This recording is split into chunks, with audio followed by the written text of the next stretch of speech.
débat est ouvert. Et on en débat avec nos vraies voix, le magistrat honoraire Philippe Bilger, l'ancienne avocate Yael Mellul, le policier Abdoulaye Kanté et notre invité qui va nous rejoindre dans quelques instants, c'est Frédéric Ploquin, spécialisé dans les milieux de la police, du banditisme et du renseignement.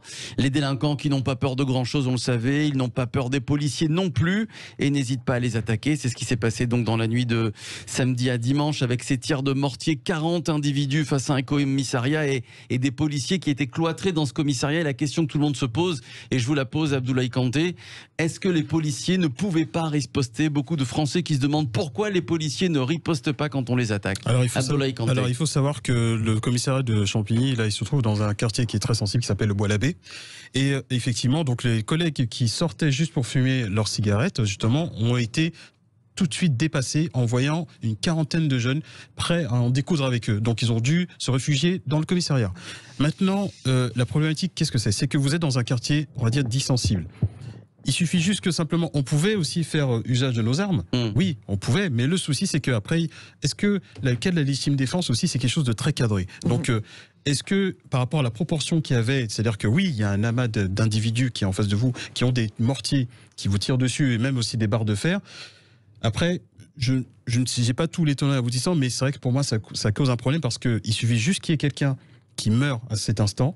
Là, c'est sûr, certain que tout de suite, ce sera la faute de la police. Et pourtant, nous sommes dans notre, et pourtant, nous sommes dans notre, nous serons dans le cas, dans notre droit. Il faut savoir un truc. Mais aujourd'hui, la question, c'est que le policier, aujourd'hui, est devenu carrément quelque chose de gênant. C'est-à-dire que, dans votre question, vous dites qu'est-ce qu'il faut-il restaurer la peur du gendarme? Je dirais pas la peur, je dirais plus le respect, l'autorité. Ouais. Parce qu'aujourd'hui, il est quand même scandaleux. Je le dis, ça c'est un coup de gueule là. Il est scandaleux qu'aujourd'hui que des individus viennent vandaliser à coups de mortier un commissariat. Qui dit commissariat dit un service public en moins dans un quartier qui est déjà difficile. Ouais. Vous vandalisez un commissariat, service public en moins dans un quartier difficile. Vous vandalisez une poste, quartier, service public en moins dans un quartier difficile.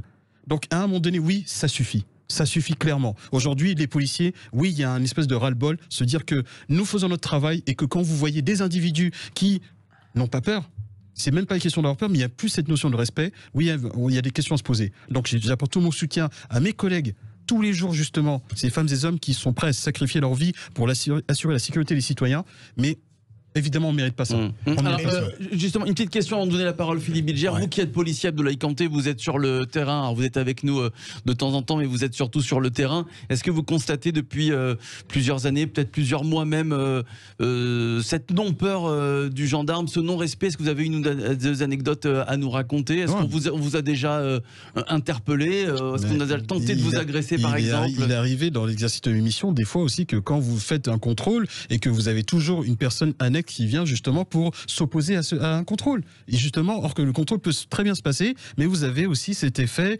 de non-autorité, c'est-à-dire qu'on peut aller dans la défiance envers les policiers. Aujourd'hui, nous sommes dans une société qui devient de plus en plus violente. Ça, après, c'est un fait, c'est un constat. C'est un constat. Abdoulaye a dit quelque chose qui me paraît très important et qui explique en grande partie les violences. C'est que jamais la police ou la gendarmerie, c'est plus réglementé, mais la police ne peut user de tout ce que la force légitime lui permet de mettre en œuvre. Lorsqu'elle le fait, avec des dégâts qui sont absolument inévitables, elle peut être sûre qu'elle va être présumée coupable, que le pouvoir politique ne la soutiendra pas et que les médias lui tomberont dessus. Et deuxième élément, Abdoulaye, évidemment, le service public que représente la police, ceux qui l'ont attaqué s'en moquent, puisque précisément, elle vient les déranger. Oui, donc c'est que c'est une réalité, et c'est qu'aujourd'hui, quand on voit ce genre de dégradation d'image, c'est que quand même c'est quelque chose qui a consciemment un problème. Et pourtant, la police, elle est clairement active dans ces quartiers-là. Mais aujourd'hui, voilà, c'est qu'il n'y a plus cette autorité, ce respect de l'autorité de l'uniforme. C'est une réalité. Yael Mellul. C'est-à-dire que la police aujourd'hui a peur. En fait, la peur a changé de camp. Voilà, ils ont peur, à juste titre, hein, parce qu'ils ont peur que quoi qu'ils fassent, que ça se retourne contre eux, et qu'en plus de ça, personne ne vienne les soutenir. Donc c'est absolument terrible, parce que d'une part, on assiste à, on n'est même plus dans l'abandon, enfin on est dans un abandon total de ces territoires.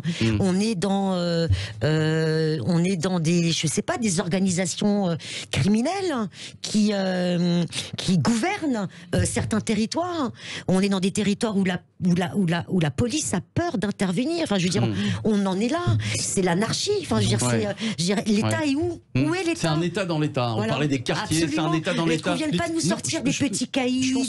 Là, je crois qu'on a vraiment affaire à des véritables organisations. Je pense que perdu, non, parce que les policiers sont dans les quartiers, Après, effectivement, il y a cette problématique de savoir, c'est par rapport à l'effet de violence qu'on a en face de nous. C'est qu'aujourd'hui, à l'époque, on avait des individus qui, de manière sommaire, pouvaient nous agresser, mais vraiment, il n'y avait pas de la gravité que nous connaissions depuis ces derniers mois.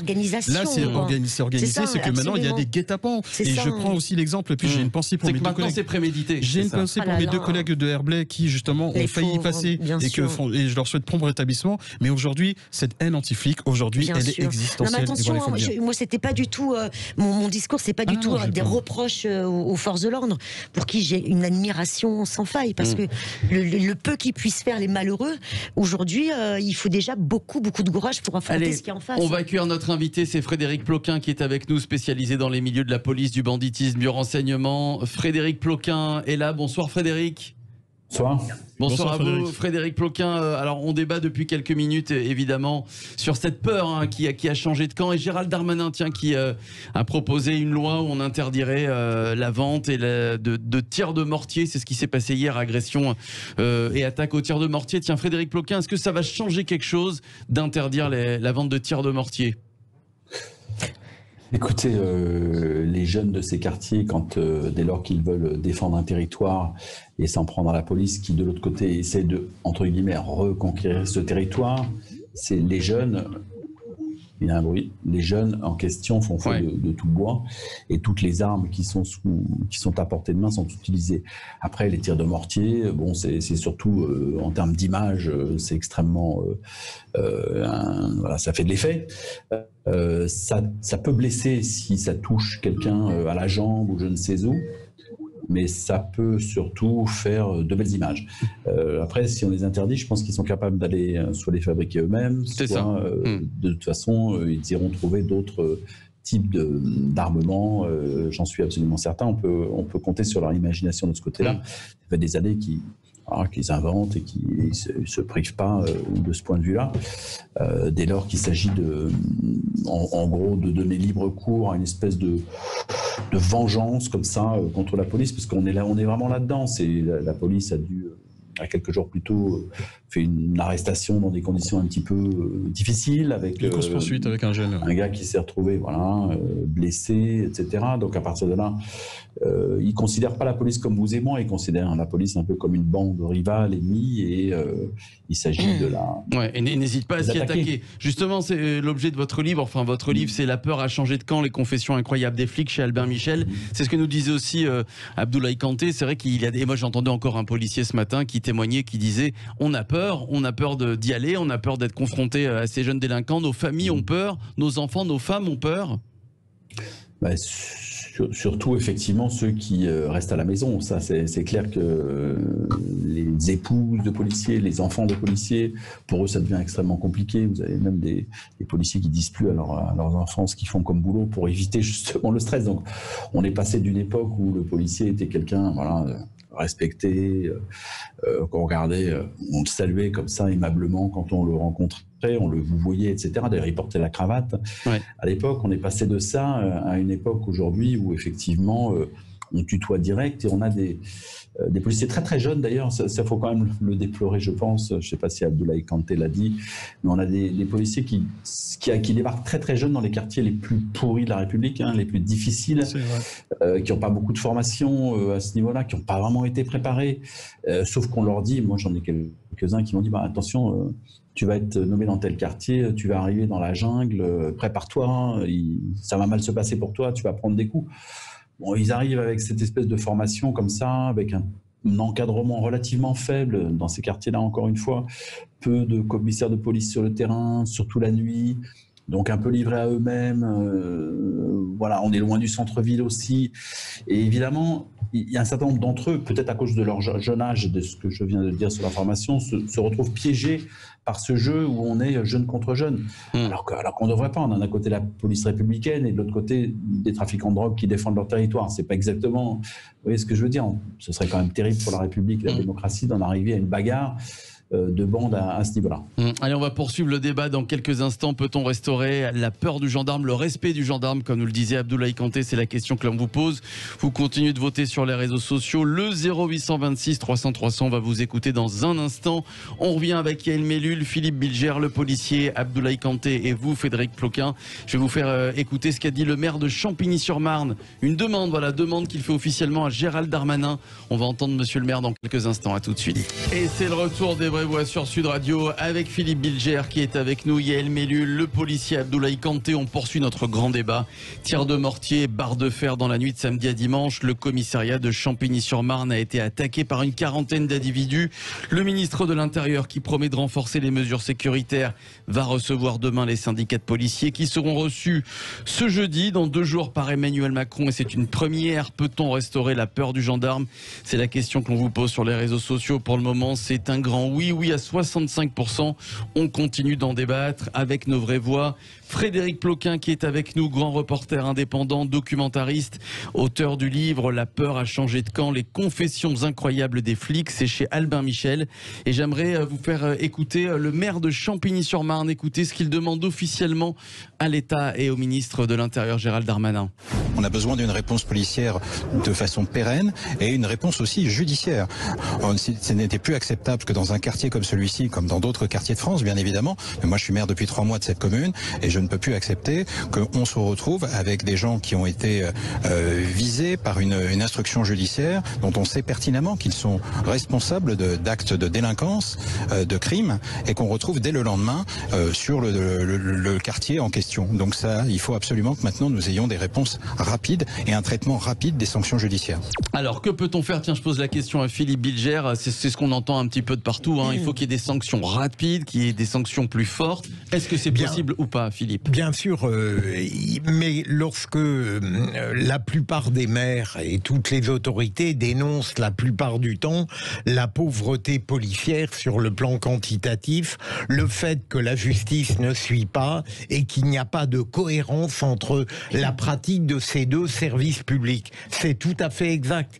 Mais si on veut répondre à votre question, Philippe, j'ai l'impression que ça dépasse de très loin le champ de notre réflexion. C'est un Himalaya qu'il faut mettre en œuvre. Je veux dire, un changement de civilisation, de société, une autre pratique du pouvoir, une autre représentation sociale du policier.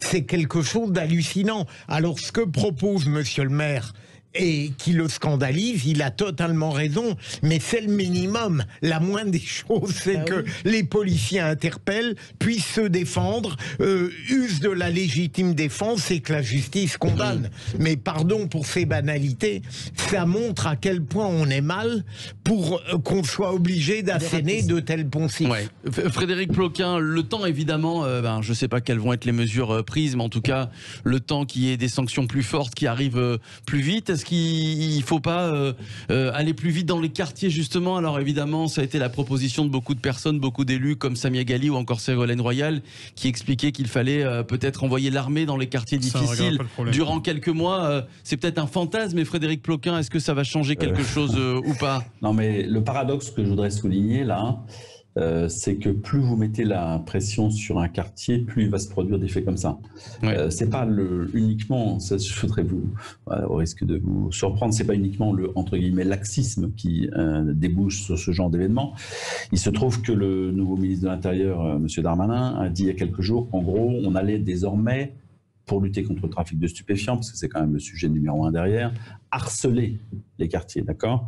Donc vous avez une police qui a pour mission sur le terrain, concrètement, tous les jours, dans ces quartiers, d'aller emmerder les guetteurs, d'aller les contrôler, de patrouiller au maximum pour déranger les clients qui viennent se servir sur les points de deal. Donc vous avez cette espèce de harcèlement qui a débouché donc visiblement là, en l'occurrence il y a quelques jours, sur un contrôle qui s'est extrêmement mal passé, mais c'est dans ce cadre-là du harcèlement. Donc le grand paradoxe, c'est que l'État, au moment où vous avez un État qui dit bon allez, on va y aller, on va essayer de reconquérir, on va essayer d'occuper cet espace et de le reprendre, vous avez en face une surréaction disons des acteurs de cette économie souterraine, pour les nommer, qui à un moment donné se disent bon nous on va se défendre aussi, on va pas se laisser faire, et donc on va attaquer ceux qui nous harcèlent au quotidien. Et c'est un paradoxe qu'on a déjà vu avec les règlements de compte à Marseille. Oui. On dit pour éviter, on va lutter à Marseille dans les quartiers nord contre l'économie souterraine. Donc on lutte, on arrête des gens, on démantèle des bandes, et il se trouve des paradoxes encore une fois, au moment plus vous cassez des bandes, plus vous en avez d'autres derrière qui vont s'entretuer pour prendre le terrain. Donc l'ordre, quand il avance, crée involontairement du désordre.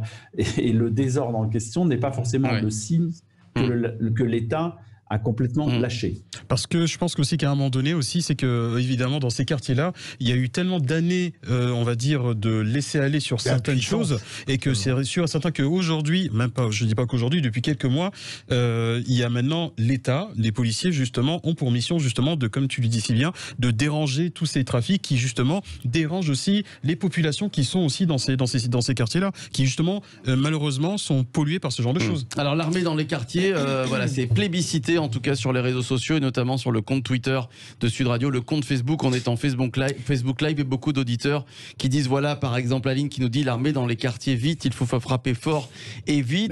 Écoutez, on va voir ce que vous en pensez. Faut-il restaurer la peur du gendarme? 0826 300 300. Sud Radio, les vraies voix. Prenez la parole. Philippe, on va écouter Valérie qui nous appelle du Vaucluse. Bonsoir Valérie. Bonsoir. Alors, est-ce que vous êtes comme nos auditeurs sur le Facebook Live? Est-ce que vous plébiscitez l'armée? Est-ce qu'il faut envoyer l'armée dans les quartiers, Valérie, selon vous? Je ne pense pas que ce soit une bonne solution d'aller à ce point à l'affrontement, mais après, bon, je ne suis pas spécialiste du sujet. C'est vrai que, bon, c'est compliqué. J'ai essayé de regarder un petit peu ce qui s'était passé. J'ai de regarder dans la presse ce qui s'était passé avant de parler sans savoir. Moi-même, je veux dire, je parle de moi. Pour ma part, moi, je m'en tiendrai à la question qu'on m'a posée quand on m'a contacté. Peut-on restaurer, la peur du gendarme? La peur du gendarme. Pour moi, le mot peur, c'est pas la peur seule, c'est pas la solution. Seule la peur. Après, c'est un terme qui existait, hein. Oui, tout à fait. On était éduqués avec ça. Oui, mais pas que. C'était une peur, je dirais plus une crainte qu'une peur. Et elle était associée à un fort respect et à une confiance. Parce qu'il n'y a pas d'autorité sans confiance et sans respect. On n'a pas peur de ses parents, on craint ses parents, c'est vrai. On craint ses parents, mais on sait très bien que nos parents... c'est ténu tout de même, je veux dire. Oui, mais il y a quelque chose de moins pervers dans crainte. Il y a peut-être une notion d'emprise. Pour moi, la crainte, c'est différent. Et le respect, il faut aussi vraiment que le rétablir dans les deux sens. Parce que ça s'est aussi un petit peu perdu. Voilà, dans les quartiers, certains policiers, pas tous évidemment, je veux dire, mais certains tutoient. Après, c'est vrai qu'effectivement, on ne dit pas que toute la police effectivement est parfaite, hein, mais ça reste une minorité. Mais ceci dit, je pense aussi qu'il y a une réalité où il y a quand même un manque d'autorité, et j'espère que vous constaterez aussi qu'aujourd'hui, le policier n'est pratiquement plus respecté. Alors, Yael Ménul, le mot de la fin, Yael. Moi, si je vois un intérêt à tous à ce qui se passe en ce moment, c'est de rendre visible un phénomène qui n'était pas forcément à ce point jusqu'à maintenant. C'est-à-dire que maintenant, plus personne ne pourra dire qu'on ne sait pas, et qu'on arrête de nous parler d'incivilité ou de petits caïds quand on a affaire à une véritable mafia, je crois qu'il faut dire les choses, ou d'organisation criminelle qu'il faut combattre. Et je vois pas bien ce qu'on pourrait l'usage les militaires qui viendraient combattre ces organisations, moi ça ne me choquerait pas, par exemple. Oui, force est de constater que les forces de l'ordre aujourd'hui sont... Ils n'ont pas la même formation que nous, c'est pas ces militaires, ils sont pas habitués dans les... c'est peut-être cette force d'autorité qu'il faut aujourd'hui. Il faut garder, j'espère qu'on n'en arrivera jamais là. Je l'espère aussi. L'autorité militaire dans les situations où, je le crains, la situation s'empirera. Oui, mais là, on pour l'instant, il faut simplement exiger c'est en dernier recours, c'est que ce que la vous dites. normalité de l'ordre soit Oui, mais rassurée. cette normalité, on n'arrive pas à la faire appliquer. Ben oui, c'est ça le problème. Oui, mais justement, il faut faire en sorte que le pouvoir politique le fasse de droite ou de gauche. Si on commence à penser à l'autorité militaire aujourd'hui, imaginez ce qui se passera demain. Allez, c'est la fin de notre débat. Peut-on restaurer la peur du gendarme? J'aimerais remercier Frédéric Ploquin, grand reporter indépendant, documentariste, auteur du livre La peur a changé de camp, les confessions incroyables des flics. C'est chez Albin Michel. Peut-on restaurer la peur du gendarme? Score final, Jean-Marie, sur les réseaux sociaux. Eh bien, vous répondez oui, finalement, à 53% d'entre vous. Peur du gendarme ou peur du policier. Du policier, ou respect voilà, des deux, hein, comme on a eu ce débat pendant les pauses sur Sud Radio.